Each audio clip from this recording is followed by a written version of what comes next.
Hello, my name is Jackie Shapin. I am a licensed marriage and family therapist, and I live in Los Angeles, California. And I am here with NoCD to try to help support anyone who is struggling with OCD.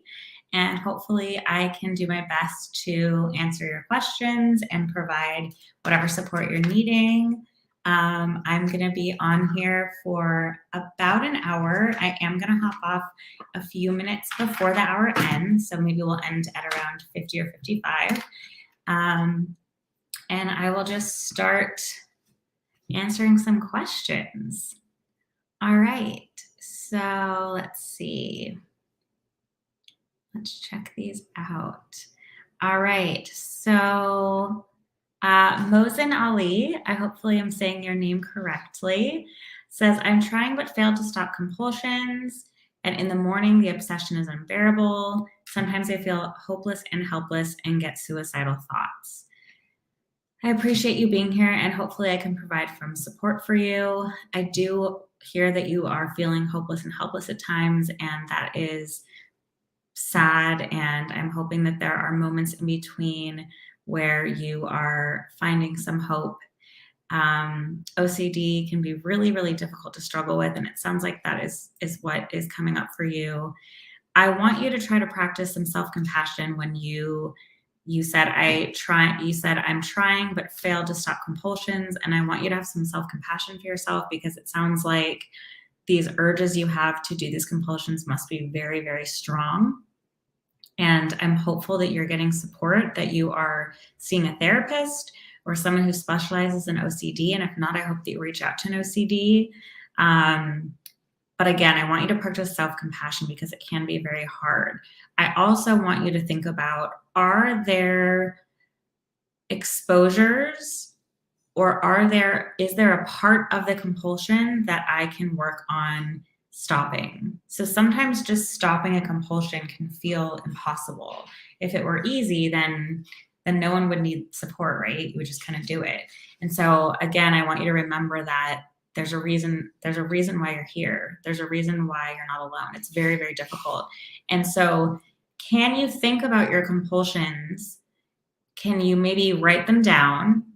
And can you kind of start seeing what compulsions do you think would be easier than others to either stop or wait to do? So for instance, you can't stop a compulsion. And again, I would need to know more about your story, but if you can't stop a compulsion, can you wait 10 seconds to do that compulsion? Can you wait a minute to do the compulsion? Can you do half the compulsion? Can you do part of the compulsion wrong? So there's a lot of different ways that you can still work on changing or reducing the compulsion without feeling like it's all or nothing and that you have to completely stop. So I hope that helps give you a little bit more info on maybe what you can do. I'm glad you're asking about compulsions though, because a lot of people focus a lot on the exposure, which is part of exposure response prevention, which is the gold standard form of treating OCD. What's really important though, even more so than the exposure sometimes, is the response prevention. Because if you're doing exposures and you're not paying close attention to what you're doing after the exposure, you might be doing compulsions. And then that kind of discounts the whole exposure part, right? Because the response prevention, the stopping or the prolonging or the lessening of the compulsion, is the part that breaks the OCD cycle. So the response prevention of your exposures is what's really important. So I'm glad that we started with this question, because a lot of you may be doing exposures and not realizing that you're doing compulsions afterward. So something I want you to think about.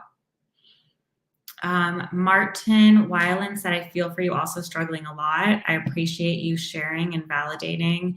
And if you have a question or you want to share something, please do. Ethan French says, I often get obsessions and intrusive thoughts about me being a bad person, trying to convince me to be racist, bigoted, for example. What can I do to stop them? What ERP exercises? I would love to hear if some people here have experience with this and have some exposures they want to share. It is going to be different for everyone, because everyone might have a different core fear or bottom fear of why this is such distressing obsession. So you said that you get these obsessions and intrusive thoughts about being a bad person, and your OCD is trying to convince you, you said to be a racist, for example, and the fact that it feels, I'm guessing that this doesn't feel right to you, which means it's ego dystonic, which means it's not in line with your values, which means you probably aren't a bad person. And I'm not saying that to reassure you, I'm just using that to give some psychoeducation. What can I do to stop them? So, the goal of the treatment of care for OCD, ERP, the goal, unfortunately, is not to get rid of the thoughts. The goal of exposure response prevention is not that you're going to get rid of the thoughts, it's that you are going to be able to better tolerate these intrusive thoughts, and you're going to have a different relationship with the intrusive thoughts. So, Ethan, what I want you to think about is, when I get these obsessions and intrusive thoughts, what do I do next? What is it that I do after I get these thoughts? And that might lead you to the direction of what your compulsions are. And so then what can you do to possibly reduce these compulsions? So there are 4 or 5 different types of compulsions. And one that a lot of people often miss are mental compulsions. And mental compulsions can show up in the form of ruminating. So overly thinking about something, trying to figure something out in your mind. It can be reassuring yourself in your mind, validating yourself, telling yourself, I'm not a bad person. That can be a compulsion. It can also be counting or praying. So anything that you're doing mentally to try to reduce your anxiety. And that is when a lot of people miss. So are you doing any mental compulsions when you get these obsessions about being a bad person? And not that you can stop them, but what I want you to do is, instead of trying to stop them, can you be more curious and open and not look at it like it is this horrible thing, because that's what's going to make it stronger. But can you instead be curious and think, I'm noticing I'm having these thoughts again about being a bad person. Or, oh, I just noticed I have a thought about being a bad person. So one thing you can do to lessen the anxious reaction to it is what's called cognitive diffusion. And there's different types of thought diffusion or cognitive diffusion. And one of the things is literally just noticing it. Just noticing a thought for it being a thought can help create some distance between you and the thought. Another step further is literally saying out loud, I'm noticing I'm having the thought that, for instance, I'm a bad person, or maybe I'm a bad person. And so trying to notice the name and become aware of it can create that distance that can help some of that distressing feeling. So that is like one thing that you can start doing if that isn't something that you have done. As far as ERP exercises, again, exposing yourself to these thoughts, purposely having these thoughts, and then not responding, not acting on them, not compulsing, not trying to fix the thought or counter it, but just having to sit with the thought.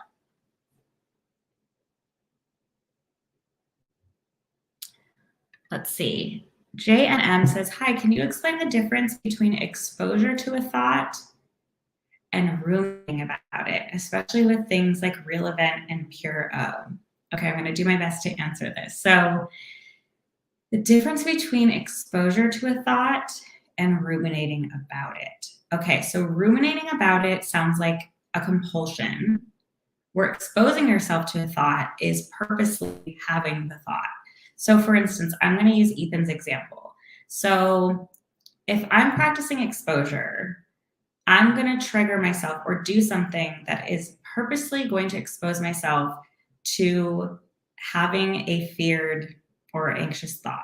So for instance, I'm not sure something that maybe Ethan, that exposes you to this fear, but let's just say you do something that then gives you the thought of, oh my gosh, what if I'm a bad person? So you purposely went and did something that then gave you that thought. Or maybe it wasn't purposeful. Maybe it was a surprise, that exposure where all of a sudden you're starting to have these thoughts about, I'm a bad person. So that is exposing yourself to a thought. Ruminating about a thought is trying to figure the thought out, trying to figure out why you're having the thought, trying to talk yourself out of this thought having meaning, trying to tell yourself that's not true. So ruminating is when you are thinking about something purposely to reduce your anxiety. It can feel like a spiral. Ruminating about it can also be talking to someone about it. So talking to a person about it and telling them about everything and trying to get a reaction from them, or trying to see what their reaction is, or trying to get them to tell you that you're not a bad person, reassurance seeking. Those can be things that you do to try to reduce your anxiety. Ruminating is normally just in your mind. You're thinking about something over and over and over again in an attempt to try to reduce that anxiety. Hi there. How do I deal with ruminating about recovery? I keep thinking, when will I get back to how I was? I still have sexual orientation OCD at times, but the thoughts don't bother me as much, but I'm bothered they're still there. So this is common. I believe some people call this the backdoor spike, where you're kind of obsessing about if your OCD is going to come back or not, or obsessing about what if it comes back. So I want you to treat it just like any other intrusive thought, and not necessarily give into it or you first ask yourself, am I doing something about ruminating about recovery? Can you notice, oh, there I go again. I'm ruminating about recovery. I'm worrying about recovery. I'm going to notice that. And then I'm going to think, there a couple questions you can ask yourself are, okay, what would I be doing right now if I wasn't ruminating about my recovery? Maybe I'd be working on homework.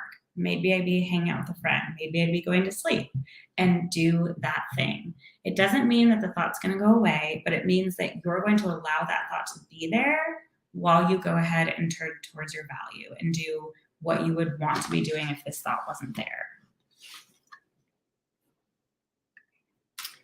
I get triggered seeing reels on Instagram, and I compare myself a lot to other people's experiences. OCD makes me feel like if I'm feeling better, but someone else is suffering, I should be suffering too. Bailey Rico, thank you for sharing this. So Bailey shares, I get triggered seeing reels on Instagram, and I compare myself a lot to other people's experiences. So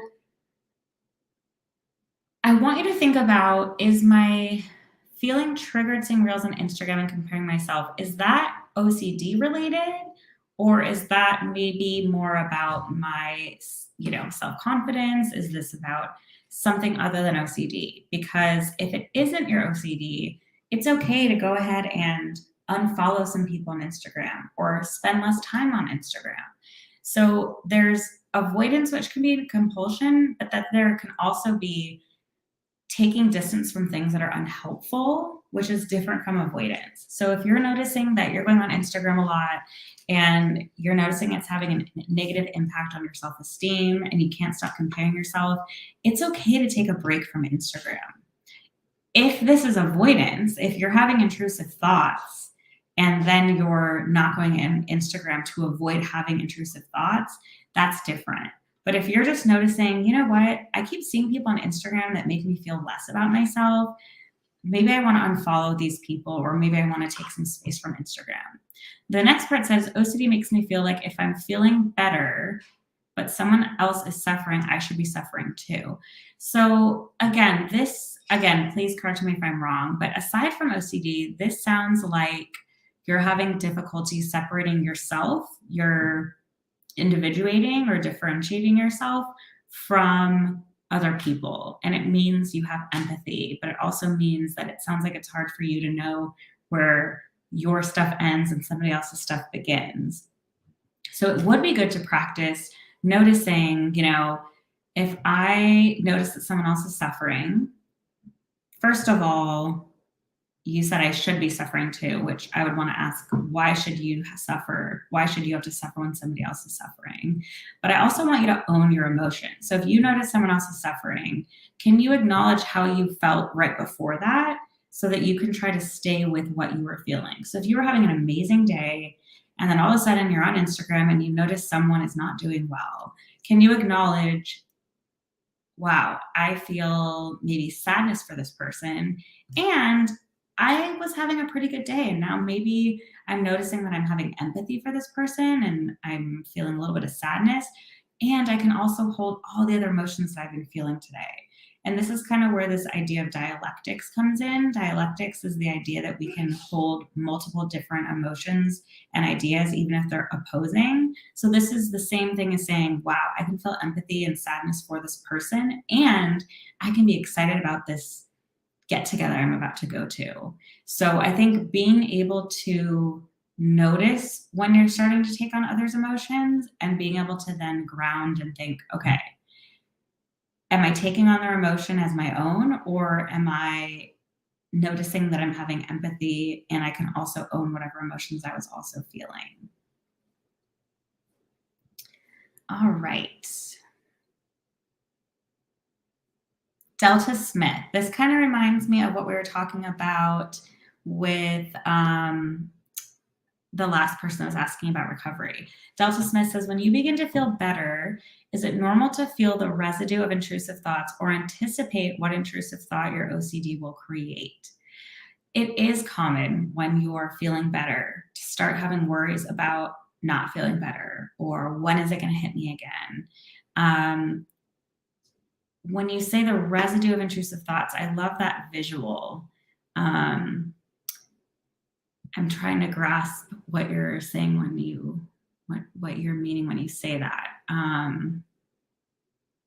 It sounds like you're saying, and let me know if I'm wrong, is it normal when you're feeling better to almost catch like, oh, I bet I would have had this thought normally, or I bet when I wasn't doing well, I would have just had this thought right now. And yeah, totally. OCD can be such a struggle. You can have it for so long that it totally makes sense that you're going to be able to remember what your OCD would have been like when it was like firing up. Um, so yes, I think that's totally makes sense. And again, I think just using that self-compassion, like, wow, this is hard. I've been doing so much work. I'm feeling a lot better. And now I'm guessing what I would have felt in the past, and can I just notice that and be curious, and then again move towards my values and move forward with my day. Doesn't mean to avoid; it means to notice and then turn towards what makes what makes you feel happy in your life. Shana Howard said, exposure therapy seems so daunting. Like there's no way I could ever put myself in certain situations. Shana Howard, hello. So I'm not sure if you have an OCD specialist that you're working with. Exposure definitely depends on the person and what's going on. So exposure therapy isn't just, again, this is probably a bad example, but it's not just I'm afraid of spiders and now I need to go in a room and like have spiders thrown on me. Exposure is I don't like spiders, I'm afraid of spiders. And so first I'm going to have to look at pictures of spiders. I'm going to have to watch movies with spiders.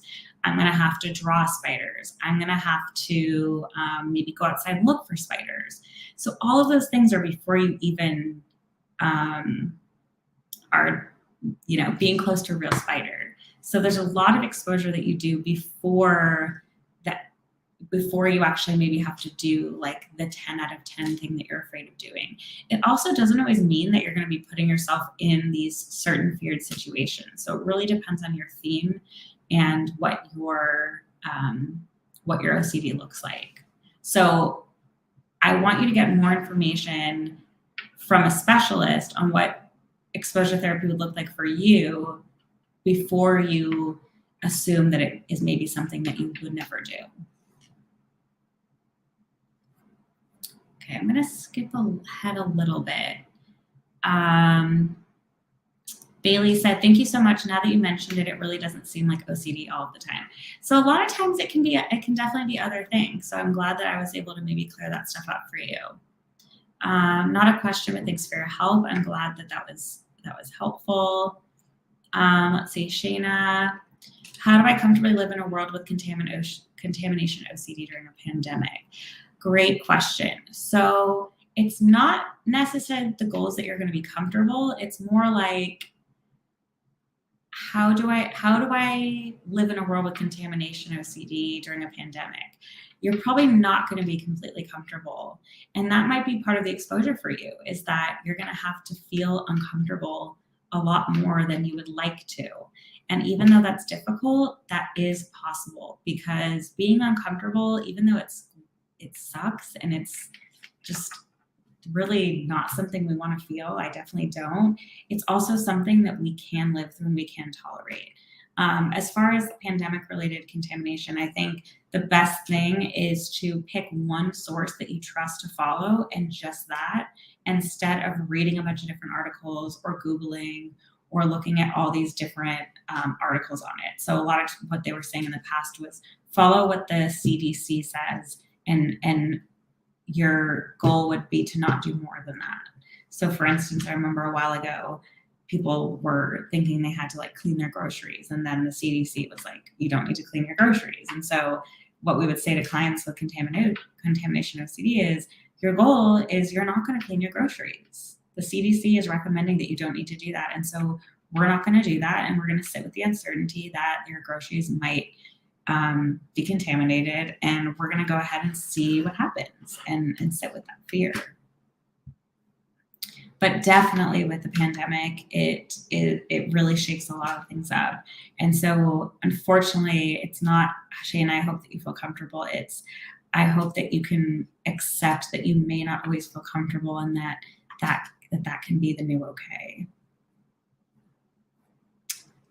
Let's see.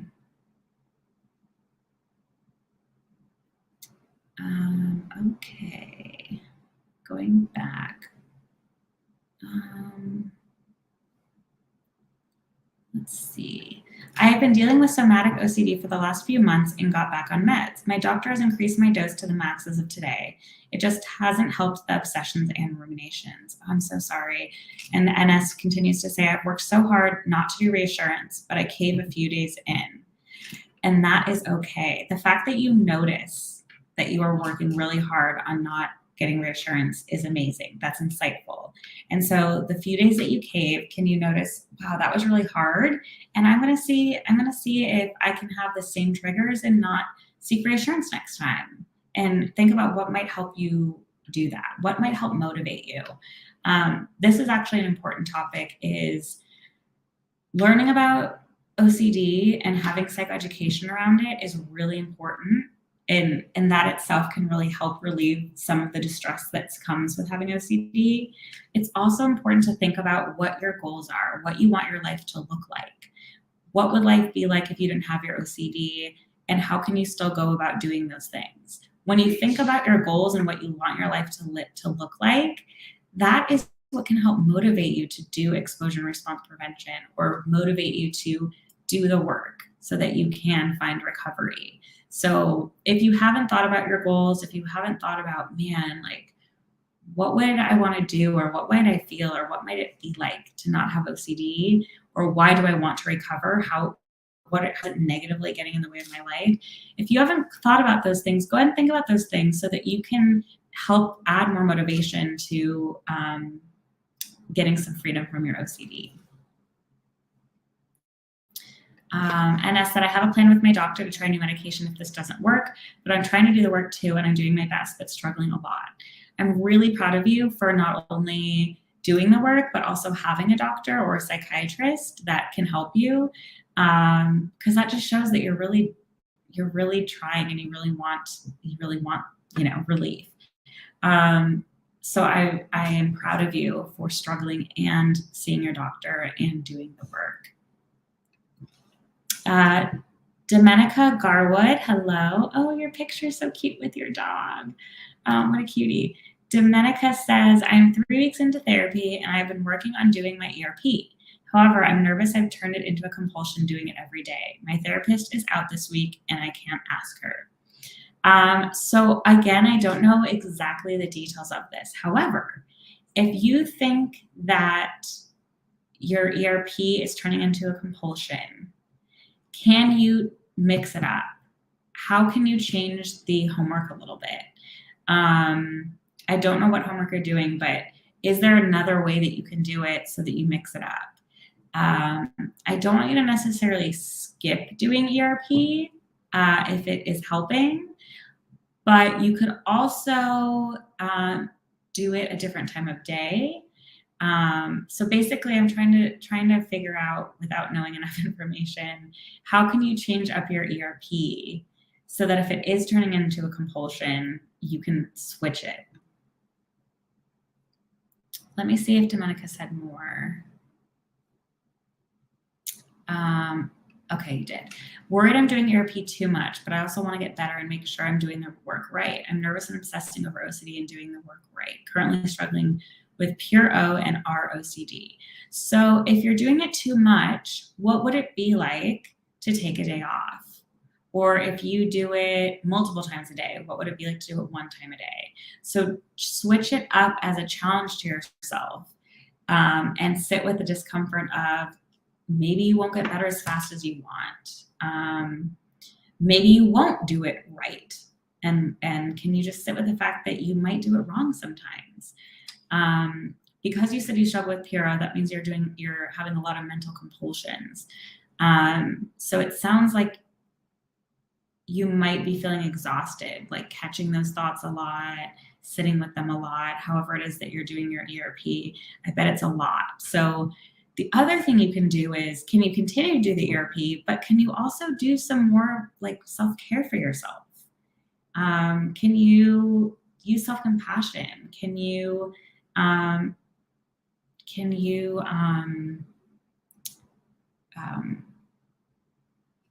reward yourself for doing all of this hard work? Like, what would it be like to show yourself a little more love this week? Okay, let's see.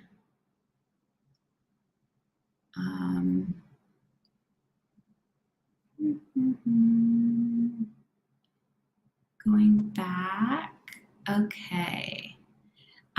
Duluth 13, how best should you work at tolerating emotions? I think my biggest issue are the emotions. Sometimes intrusive emotions are more problematic than any thought-specific content. So how best should I work at tolerating emotions? So I would love to hear what it would mean to not tolerate the emotions, but I'm guessing that's doing compulsion. So a lot of people say different things here. So a lot of times you'll hear like, can you just sit with your emotions? And I used to say this, and I used to say, yeah, can you just sit with it? Can you just sit in a chair and notice the emotions? And then I forget who I heard talking about it, but I love that they kind of said, you don't have to just sit and do nothing. You can notice your emotions and you can move forward with your life. I don't want you to necessarily avoid or distract those. So one way to tolerate emotions is to notice them, to name them, and to scan your body and notice where you feel them in your body.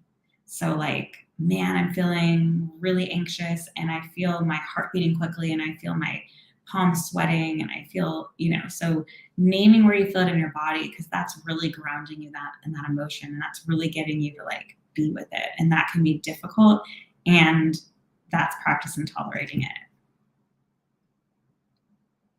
A lot, and you're not alone, Duluth 13. I'm sorry if I'm saying it wrong. You're not alone in this. A lot of times the bottom of people's fear is feeling something that they don't want to feel. Sager said, so I just have a sexual identity OCD, and this has gotten me anxious and depressed. My compulsions are sort of like ruminating on the past memories for any reassurance. What kind of ERP should I do? So your compulsions are ruminating on the past memories for reassurance. So great insight. So it would basically be when you notice that you're thinking about the past, can you notice, oh, I'm thinking about the past again. It's probably for reassurance. Even if it's not, I'm gonna notice it, and I'm gonna bring myself to the present moment. So anytime you grounding yourself is doing something that's bringing yourself to the present moment. And when you're in the present, you can't be in the past and you can't be in the future, because in the present moment, that's what it means. You're in the present moment. So grounding yourself can be, I'm going to ground myself. I'm going to put my feet on the floor and notice them. Notice what the ground feels like. I'm going to name the 5, 4, 3, 2, 1 exercise. I'm going to name 5 things I see in the room. I'm going to touch 4 different things I can touch. I'm going to hear 3 different things I can hear. I'm gonna smell 2 different things I can smell and go ahead and smell them. And then I'm gonna taste one thing and notice what it tastes like. So grounding can help you get out of the past and can get out of ruminating. Recently, my OCD has been murdering me. Was going strong for 3+ months, but I started a new job recently and I'm now having OCD about what if another person is flirting with me. I'm in a relationship. Legacy. First of all, congrats on your new job. And what you said really highlights what OCD can often do. You've been doing really well, you said, for 3 months, and then a life change happened. You're starting a new job. This is a perfect example of when our OCD can spike. Anytime there's like a change in your life or a transition or just like a big thing happens, unfortunately, that's when OCD comes crawling back. So one way to look at it is like, oh, of course you're here. Yeah, of course you're here to make things more difficult. Hi, OCD. Thanks for bothering me when I start my new job. And it's, you said, I'm having OCD about what if another person is flirting with me? I'm in a relationship. So can you sit with like not knowing? Can you sit with, you know what? I don't know if this person's flirting with me or not. I'm in a relationship. And if you are happy in your relationship and you want to be respectful of your relationship, what would that look like? Whether or not this person is flirting with you. Flirting back wouldn't necessarily be respectful of that relationship, right? So who cares? I'm not just going to say who cares. But whether, regardless of if they're flirting or not, how do you want to respond? And that's like kind of what you get to choose. I struggle with getting triggered by looking at posts about ERP and insomnia. My therapist has told me it's okay to take meds to sleep. I've cut down on meds, but my mind tells me I'm not doing ERP right. So Melissa, I would encourage you to talk to your therapist about this because I don't know your exact story. Let's see, but you said, I struggle with getting triggered by looking at posts about ERP and insomnia. My therapist has told me it's okay to take sleep meds. I've cut down. I'm not sure I guess what I would ask you is when you look at the posts about ERP and insomnia, what do you do? What are maybe the compulsions you do when you get triggered? And are you doing a lot of that? But as far as I'm not doing ERP right or not, I would check with your therapist. You might be seeking reassurance when you're saying I'm not doing it right. But if you want to just kind of, maybe tell your therapist what you are doing, that way you can find out whether or not you're practicing it correctly or not. Let's see. Oh, there's a lot of you. Let's see. Let's see. I think I'm going to have to skip some so that I can catch up to where we're at.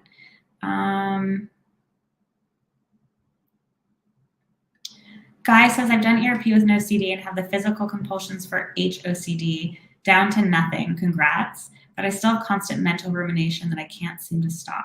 Any tips? Mental rumination can be hard.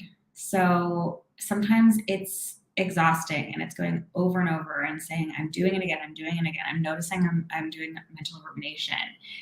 Can you notice it? And then can you purposely take yourself down a different rumination? Can you flip the rumination? Can you purposely think about the positive? Can you, not toxic positivity, but like, can you change up the way you're ruminating? Can you use your imagination and create a funny story that you're doing from rumination? So being creative with rumination. If any of you have any other tips, please help. But yes, mental compulsions can be tough. So I think it's noticing them, playing around with them, turning to your values, having a conversation of like, okay, I keep mentally ruminating and it's really hard and I'm probably going to have this thought over and over again. And I'm just going to notice it and continue with whatever it is that I'm doing. I'm really glad you got that help from No CD, and I would reach out to see if they can support you with the mental rumination.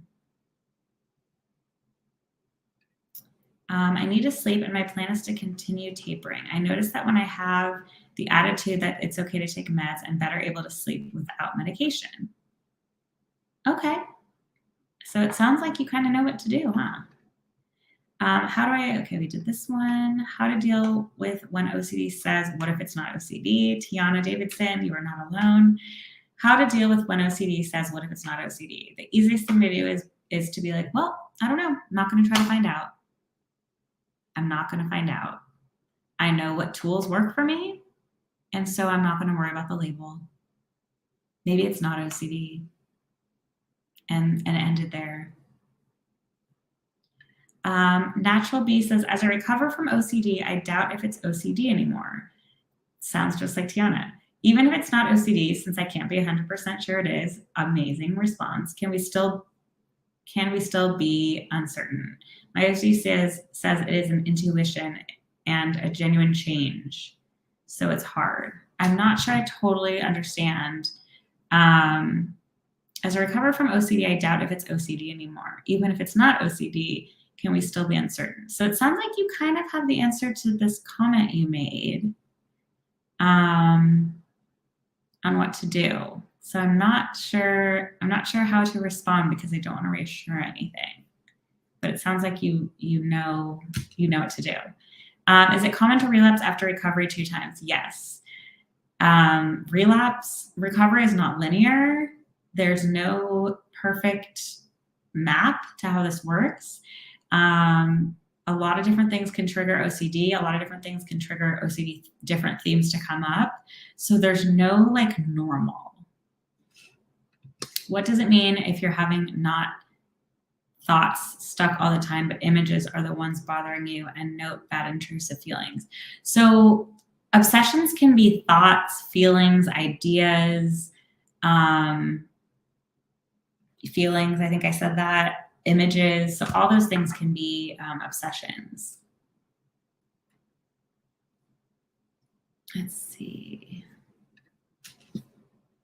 Domenica Garwin said, OCD has been attacking everything I love, so it's important to me that I get better. What you just said is so important and true. OCD attacks what we value the most. So you are right that it is attacking everything you love, and that is such a great motivator for why you want to get better. I don't want to lose my boyfriend of almost 5 years. He's extremely supportive. I feel so ashamed. ROCD sucks. Yes, ROCD is very hard. ROCD is relationship OCD. And I actually recently got this book I haven't finished reading, but it's actually called Relationship OCD by Shiva Rajay. I'm not sure if I'm saying that right. It's really, really good so far. So if overly reading about ROCD is a compulsion for you, do not get this book. But if you would like some support with ROCD, this is a great one. It actually starts out by talking about a lot of common cognitive distortions that you might have if you have ROCD. And a lot of these common cognitive distortions we all have, even if we don't have ROCD. So that's like the very beginning of, I think it's like chapter 1 or chapter 2 talks about those cognitive distortions that are good. Let's see. What do you do when you fabricate something in your memory? And although you may suspect that you fabricated certain details, your mind will still make you believe that, and you're trapped. What do you do when you fabricate something in your memory? And although you may suspect that you fabricated certain details, your mind will still make you believe that, and you're trapped. This is tough. I'm not sure if I totally understand. A generic response, but that is probably a helpful response, is sitting with the unknown and not trying to figure out whether or not it's fabricated or not. Unless there's like dire consequence. Your OCD is going to make you think there's dire consequences to not knowing. And if it feels urgent that you need to know what's fabricated or not, that's a good indicator that it's your OCD. Because in reality, it probably really isn't that dire that you know exactly. So again, notice that sense of urgency, and that is probably what you really want to look at, is like, okay, there's a sense of urgency. So this is probably more than just me. This is probably a bit of my OCD. And can I notice these physical sensations? Can I name them? And can I not try to figure out what of my memory I fabricated or not? All right. So we still have a little bit of time. Again, this is one of the resources that I wanted to recommend today, Relationship OCD by Shiva Rajai. Again, I think I'm saying the name wrong. Very, very good.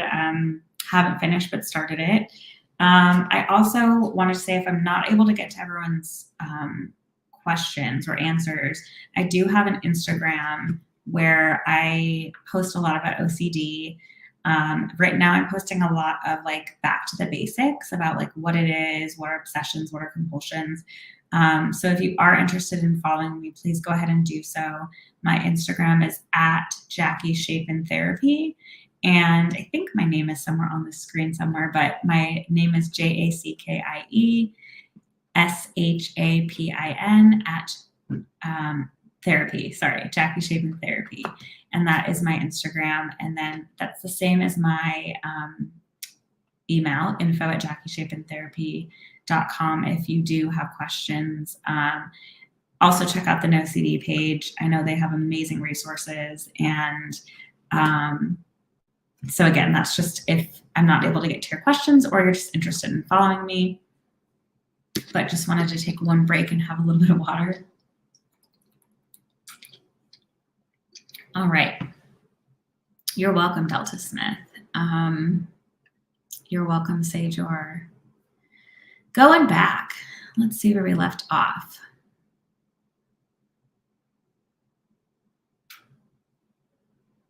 Let's see.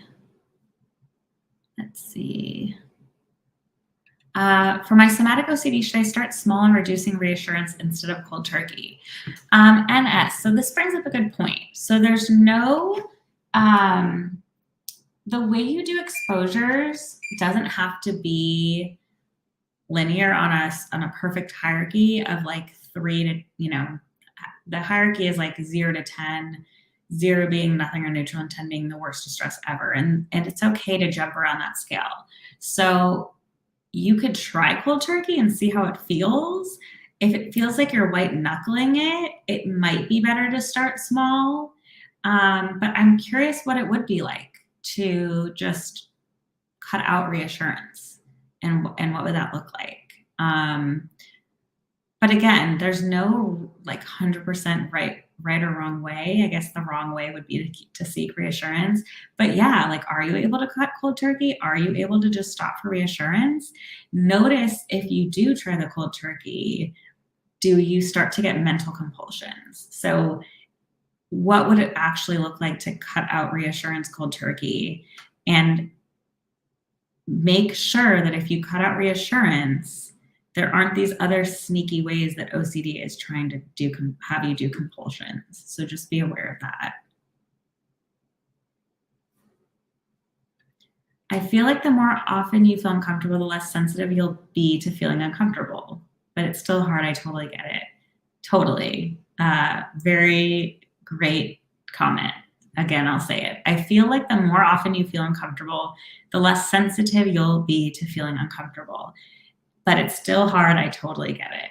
Exactly. Let's see. I started an OCD and I've been working with a therapist for almost 3 weeks, so it's still extremely fresh. I'm currently nervous and doing too much, but I have this urge to do my ERP, so I'm worried I've turned it into a compulsion. So Dominica, yeah, I want you to ask yourself, okay, so what would happen if I don't do ERP? Can I sit and not do ERP? Not doing ERP doesn't mean that you're like, okay, I'm going to do all my compulsions.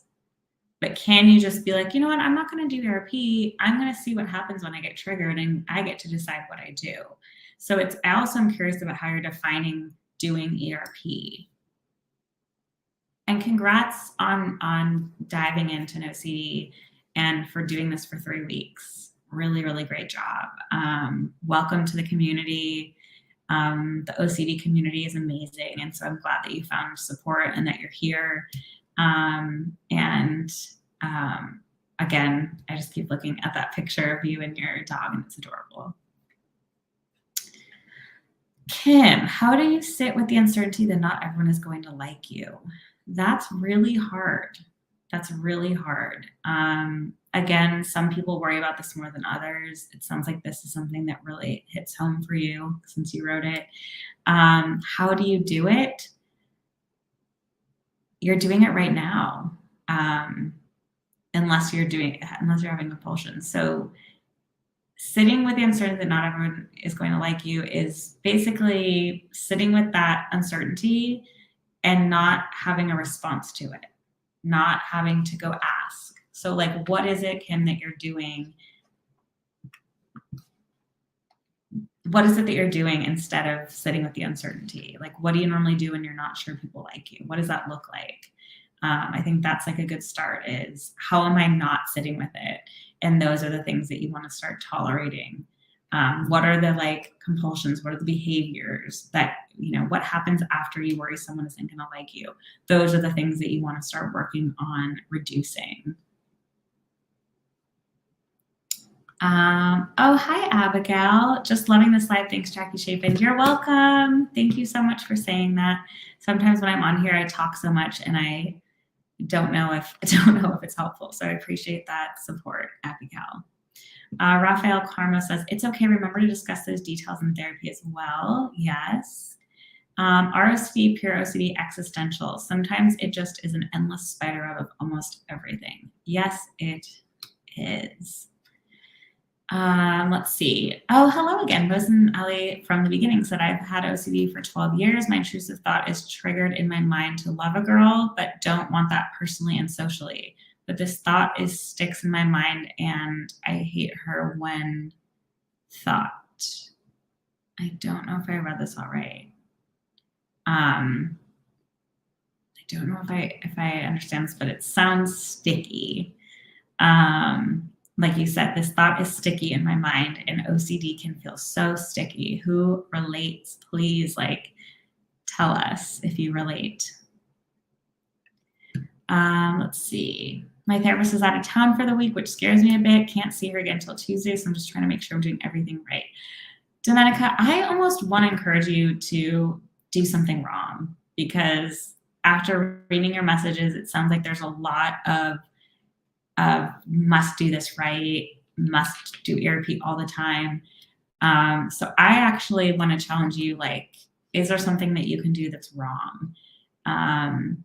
And even though you can't see her until Tuesday, there's a lot of resources out there. So this actually might be good, that there's kind of not the same consistency, since you've been sharing that you're worrying that you're doing it too much or things like that. So take this as an opportunity, okay? Let's see.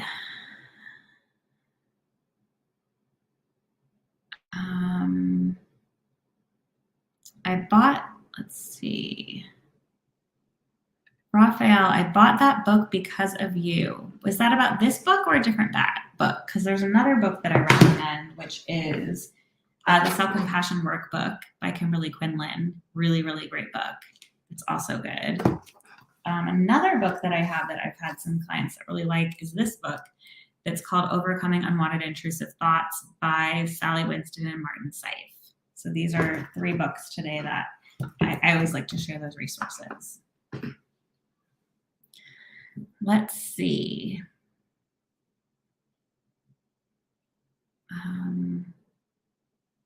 Domenica relates. My therapist is out for the entire month of August. That's tough. Let's see. Could you give tips on exposures for suicide OCD and how to stop rumination? Thank you. So I'm going to guess that suicide OCD is when you are having obsessions about, what if I commit suicide? What would make someone commit suicide? That sort of thing. So please let me know if that's true. Really good question, how to stop rumination. So when you do exposures, like I said in the beginning, it's important that you don't do compulsions when you're doing ERP. So for instance, some exposures might be reading about suicide, watching movies that have suicide in it, listening to song lyrics that talk about suicide. Those all might be exposures for you. But again, it depends on the person and what your fear is. And then what's important though, after you do the exposure, is that you don't have compulsion. So